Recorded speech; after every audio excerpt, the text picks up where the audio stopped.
Good morning guys, good morning. चलिए, तो कैसे हैं आप लोग? उम्मीद है सब सही होगा। ठीक है, चैप्टर नंबर 1 जो है आप लोगों ने कंप्लीट कर लिया होगा और अभी जो है हम लोग चैप्टर नंबर 2 के डिस्कशन के लिए मिले हुए हैं। ठीक है, चैप्टर 1 में देखिए आप लोग टोटल 5 वर्कशीट थे चैप्टर 1 में, और चैप्टर 2 में भी ऑलमोस्ट आपके 5 वर्कशीट्स रहेंगे। ठीक, तो 5 में से आज पहला वर्कशीट है। मेरे हिसाब से सभी लोगों को चैप्टर नंबर 1 कंप्लीट कर लेना चाहिए। ठीक है, वो बिना कंप्लीट किए आप यहाँ तक नहीं पहुंचना चाहिए, आप कंप्लीट कर ले ज्यादा बेटर रहेगा। ठीक है, चीजों को पूरा करते रहे। चैप्टर 2 में रहेगा तो आपके वर्कशीट की, तो इसमें समथिंग 12 क्वेश्चंस है, इनका डिस्कशन कर लेते हैं आज अपन। ठीक है, उसके बाद जो है हम आगे चीजें स्टेप बाय स्टेप, आज वर्कशीट 1 है, जैसे हमने चैप्टर 1 को कंप्लीट किया वैसे हम चैप्टर 2 को भी कंप्लीट करेंगे। वर्कशीट 1 के बाद 2 आएगा, 3, 4, 5, जिसके अंदर आपके टोटल 12 एमसीक्यूज इस तरीके से रहेंगे।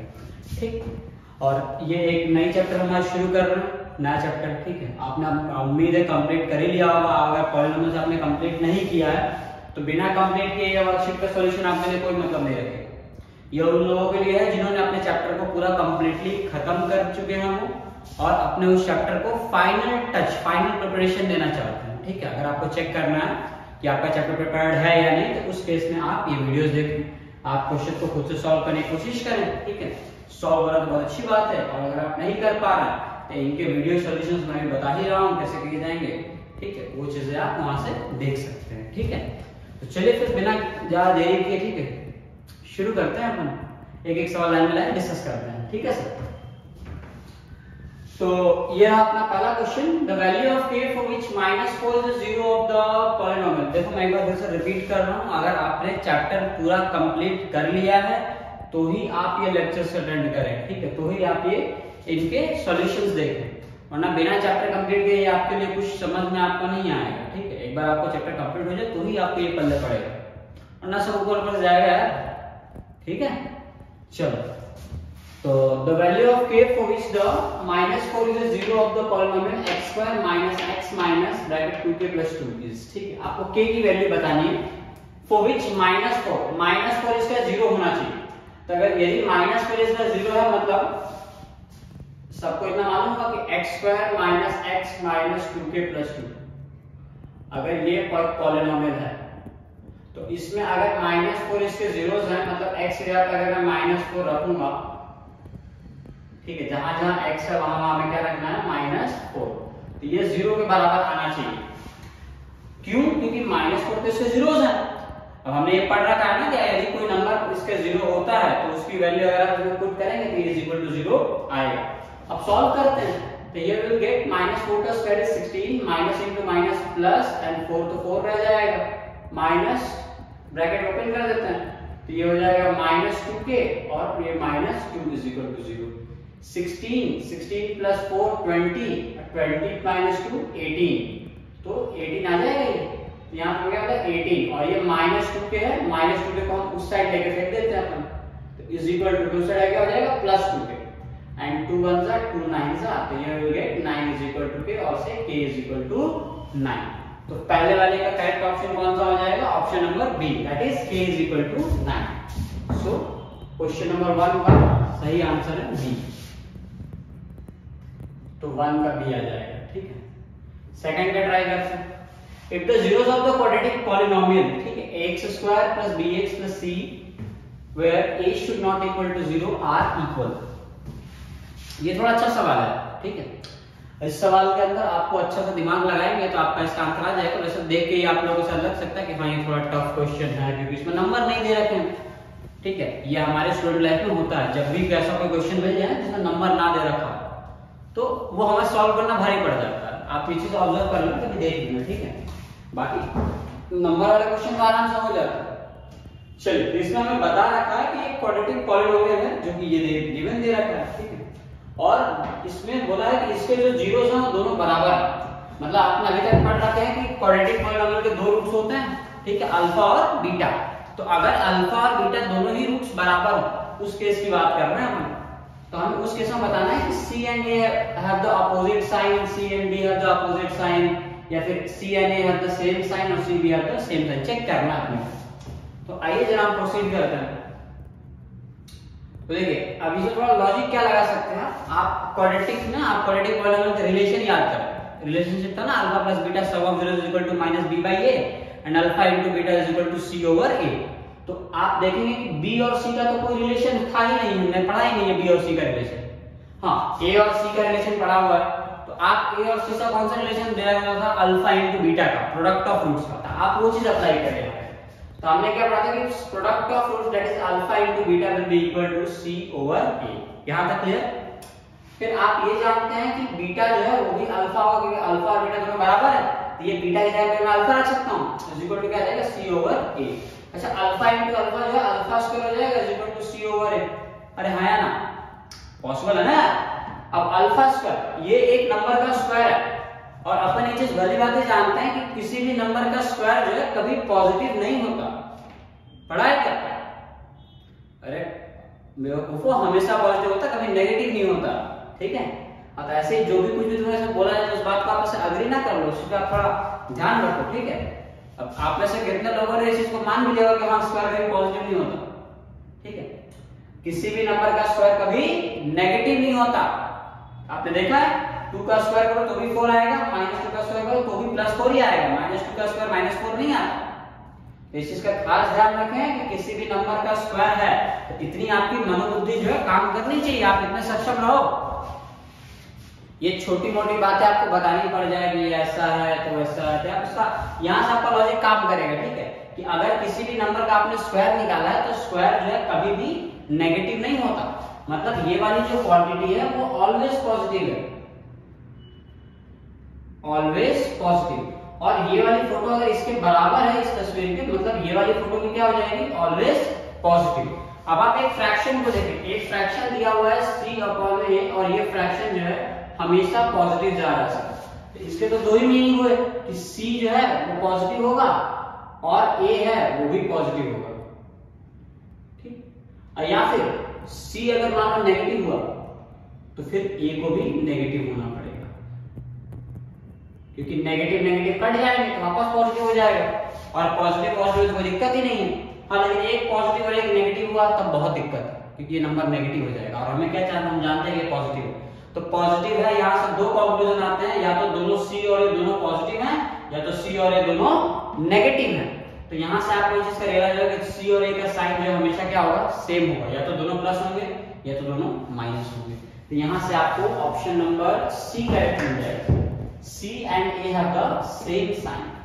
तो क्वेश्चन नंबर 2 का correct option is C। Now let's move to the third question, थोड़ी बहुत अंग्रेजी झाड़ते हुए, ठीक है। चलिए देखते हैं थर्ड वाला question. The number of zeros of the polynomial from the graph, ठीक है। आप ग्राफ को देखें, वैसे तो ये बहुत वाहियात ग्राफ बना हुआ है, ठीक है, उतना कोई खास नहीं है, बट आप समझ सकते हैं, ठीक है। आपको बस बताने कि कितने जीरोस होंगे, आप इसको जरा ध्यान से देखें। ये आपको आपके टीचर ने पढ़ा रखा होगा पढ़ाते टाइम, ठीक है, लेक्चर के दौरान मैंने बताया रखा था ये कि ग्राफ जो है जितनी बार एक्स एक्सिस को कट करेगा या फिर इंटरसेक्ट करे या फिर टच करे, उतने नंबर ऑफ जीरोस के पॉसिबल होते हैं। तो ये एक पॉइंट पे टच कर रहा है, तो इसके नंबर ऑफ जीरोस, ठीक है, नंबर ऑफ जीरोस कितना आएगा, 1 आ जाएगा। तो the number of zeros of the polynomial from the graph is 1। तो क्वेश्चन नंबर 3 का करेक्ट ऑप्शन क्या हो जाएगा, बी। ये सबसे आसान क्वेश्चन था, सबसे आसान था। फिर फोर्थ वाला क्वेश्चन देखो। Now fourth one is if one of the zeros, फिर से अगेन वही बात, इस टाइप के क्वेश्चन बहुत आते हैं सर, ध्यान रखें आप लोग, ठीक है।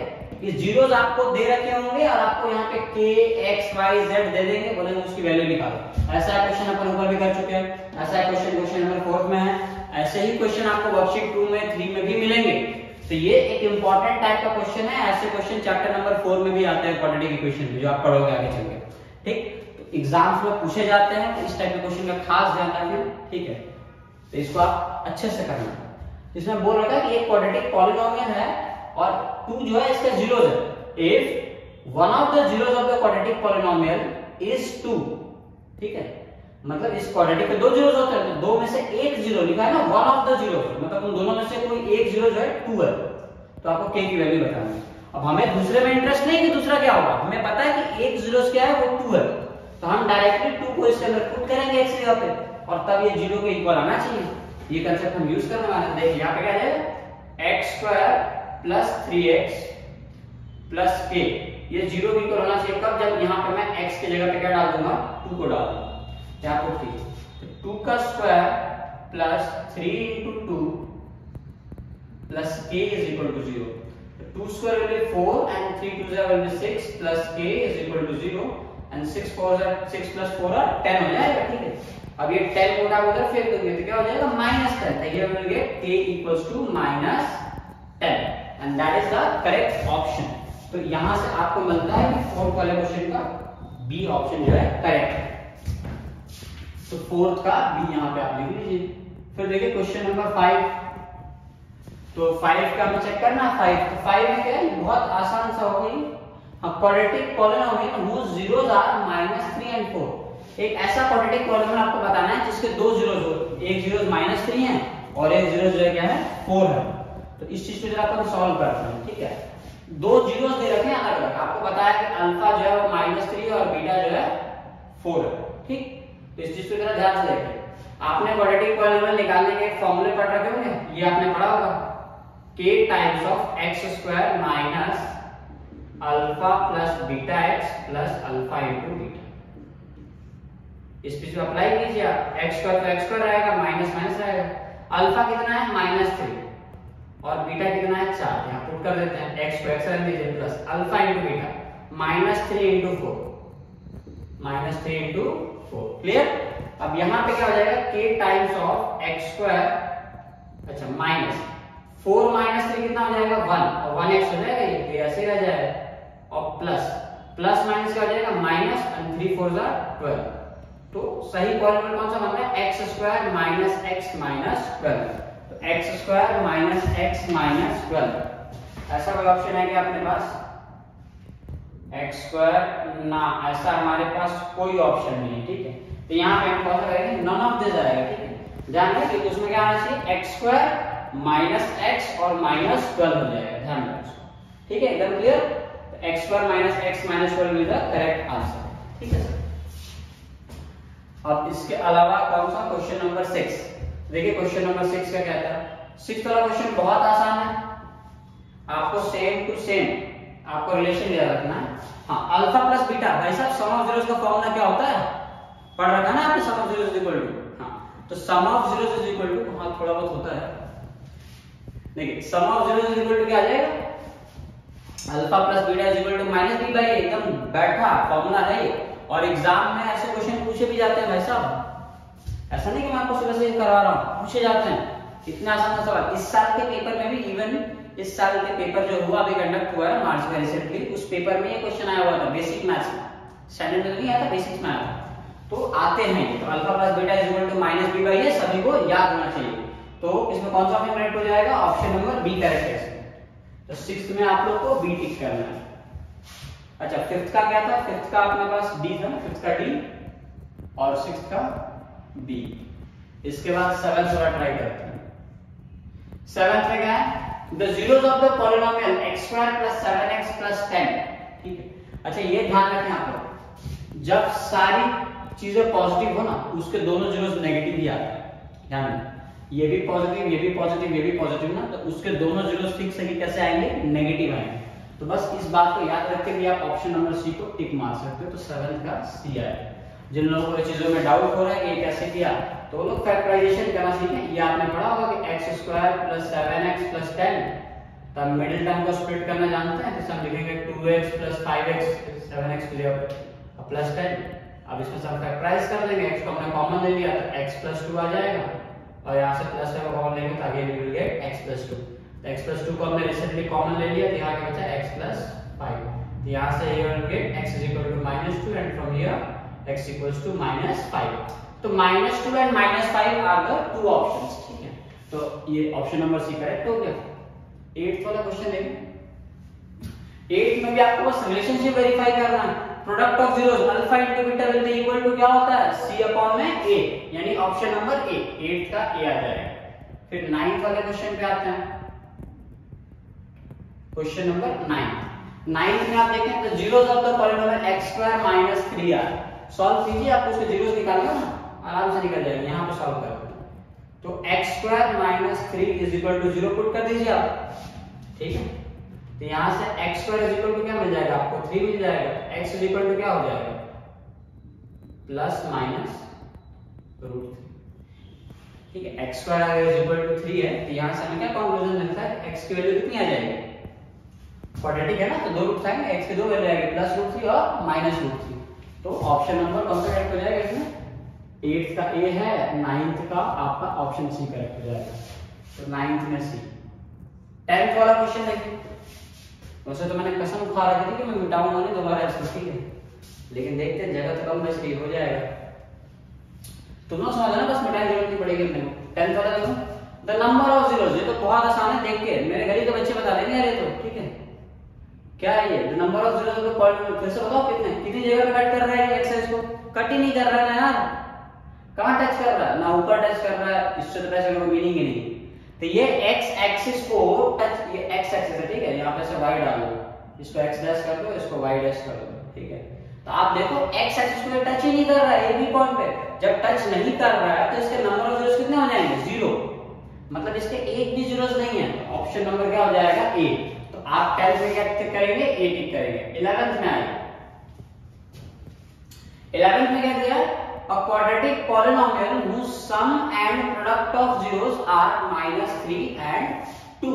तो sum and product of zeros आप इस फॉर्मूले पे दोबारा आपको आना पड़ेगा, इस फॉर्मूले पे आप क्या करें, आप देखो यहाँ पे क्या था एक्स स्क्वायर माइनस यहाँ पे अल्फा प्लस बीटा था और यहाँ क्या था अल्फा इंटू बीटा।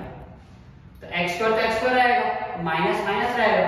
अच्छा sum of zeros alpha plus beta कितना है, सम ऑफ जीरोस अब -3 है तो यहाँ -3 लगा दिया, प्लस माइनस के साथ x भी लगेगा ना, यहाँ पे x है, इसके बाद x साथ x लगा दीजिए, plus alpha into beta, product of zeros कितना है 2, तो यहाँ पे 2 लगा दीजिए। तो ये हो जाएगा x square minus minus plus 3x and plus 2। तो ये आपके ऑप्शंस आ गए, x square plus 3x plus 2। तो ऑप्शन नंबर बी 11th का डी आ गया। 11th में डी को टिक कर लीजिए, ठीक है सर, 11th में डी, ठीक है। तो चलिए फिर नेक्स्ट क्वेश्चन की तरफ बढ़ते हैं। नेक्स्ट क्वेश्चन कौन सा अपना क्वेश्चन नंबर 12। तो 12th को हमने क्या देखा, क्वेश्चन देखिए, ये एक अच्छा सवाल है, इनका काफी अच्छा सवाल है, ठीक है। तो ये आपको करने जो है आना चाहिए, इसमें आपको लॉजिक समझना हो जाए, लॉजिक क्या होगा इस क्वेश्चन के पीछे, ध्यान से अपन देखते हैं। The zeros of the quadratic polynomial x square plus kx plus k where k should not equal to 0, ठीक है, तो वो can not both be positive, क्या इसके दोनों हमेशा पॉजिटिव नहीं होंगे, ये क्वेश्चन है।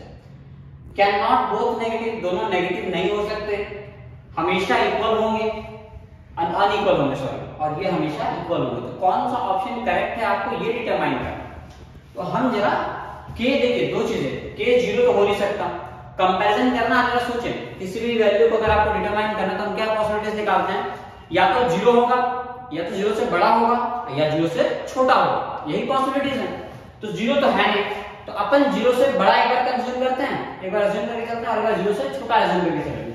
तो हम जब 0 से बड़ा अज्यूम कर रहे हैं मतलब क्या पॉजिटिव हो जाएगा, और अगर ये पॉजिटिव है, x स्क्वायर जो है आपका पॉजिटिव है, ये नंबर अगर पॉजिटिव हो गया और ये भी पॉजिटिव हो गया, मतलब कुछ ऐसा सीन होगा, ये पॉजिटिव ये पॉजिटिव ये पॉजिटिव। मैंने अभी जस्ट आपको बताया था क्वेश्चन नंबर 7 के सॉल्यूशन में कि अगर किसी क्वाड्रेटिक इक्वेशन में a, b और c तीनों पॉजिटिव है तो उसके दोनों रूट्स कैसे आते हैं सर, नेगेटिव आते हैं। तो अगर ये दोनों पॉजिटिव हुए तो उसके दोनों रूट्स तो नेगेटिव आ जाएंगे, और इसमें साफ साफ क्या लिखा है, can not both be negative, लेकिन हम तो जानते हैं यार कि नेगेटिव आ जाएगा, तो ये ऑप्शन तो अपना गलत हो गया ना, नेगेटिव आ जाएगा, ठीक है।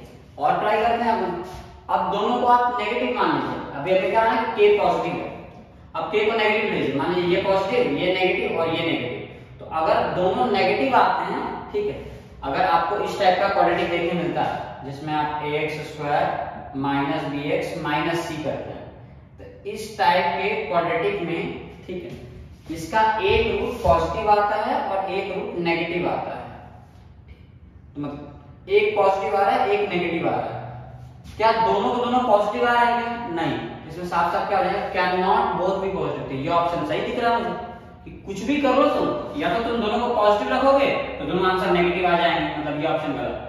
लेकिन अगर दोनों को नेगेटिव रखा उस केस में एक पॉजिटिव एक नेगेटिव, मतलब दोनों पॉजिटिव तो कभी नहीं आ रहे, दोनों पॉजिटिव कभी आ रहा है क्या? नहीं आ रहा। तो करेक्ट ऑप्शन कौन सा हो जाएगा? Can not both be positive, दोनों पॉजिटिव नहीं होंगे। तो ऑप्शन नंबर ए, ये टोटल कंप्लीट है। हाँ, इसमें आप जरा रिसर्च कर सकते हो, ठीक है। अगर आपको समझ में ना आया हो तो आप एक बार इसे रिप्ले करो, दोबारा देखो, ठीक है। ये क्वेश्चन को इंपॉर्टेंट है, समझिए इसे। इसमें आप ये आइडेंटिफाई कर सकते हैं कि क्वेश्चन ऑप्शन नंबर सी जो है क्यों सही नहीं होगा और ऑप्शन नंबर डी सही क्यों नहीं होगा। ये आप लोग ट्राई करें, जिनका आंसर ये आ जाता है वो कमेंट सेक्शन में मुझे बताएं, या फिर आप जो है पूछ सकते हो, जैसे मैं आपको उसमें आंसर दे दूंगा उसके इसमें। लेकिन ये दो ऑप्शन की जवाबदारी आप लोगों की, ठीक है। आप ये मुझे बताएंगे कि सी वाला जो ऑप्शन है वो सही क्यों नहीं होगा और ऑप्शन नंबर डी सही क्यों नहीं होगा, ठीक है। तो ये आप लोगों का होमवर्क है। चलिए फिर आज के दिन जो है आप लोगों का ये वर्कशीट नंबर 1 का सॉल्यूशन भी पूरा होता है। चैप्टर नंबर 2 भी हमने स्टार्ट कर दिया है, ठीक है। स्लोली हम चैप्टर 2 को भी कंप्लीट करेंगे। इसी तरीके से आप लोग बस कंटिन्यूटी मेंटेन रखना, जैसे आपने 10 स्टार्ट किया है उसी जोश के साथ खत्म करना, बीच में कहीं मोटिवेशन डाउन नहीं होना चाहिए किसी का भी, ओके। मतलब जुड़े रहें आप लोग और जो भी चीजें चल रही है उसे कंप्लीट करते रहें। ये कंप्लीट सॉल्यूशन था और ये आप लोगों के वर्कशीट 1 का आंसर की, ठीक है सर। चलिए फिर मिलते हैं अपन नेक्स्ट वीडियो में, तब तक के लिए बाय बाय, थैंक यू।